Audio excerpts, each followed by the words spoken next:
Mm. Tapos, mabait siya. Mabait si nanay. Very malambing, cute, tapos lovable. Belongs ka to. Pag kumakuha ng pagkain, nagpiplis siya, tapos nagpupul siya. Come on. Mabait na namin ko. She's very understanding. She's very thoughtful. Alam mo yan pagpagaling sa work or something. Kasi noon, bata pa kami,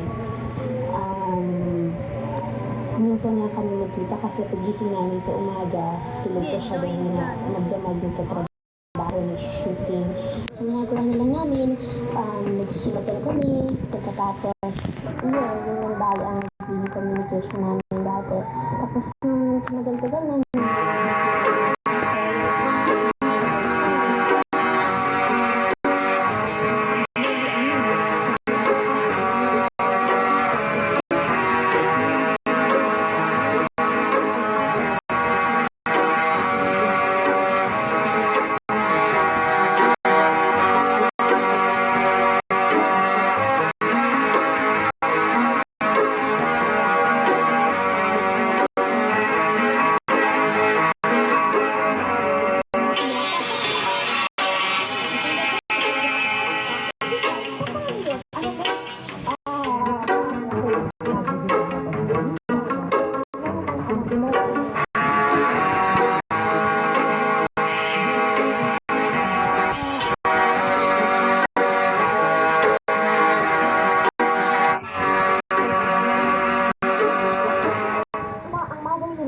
super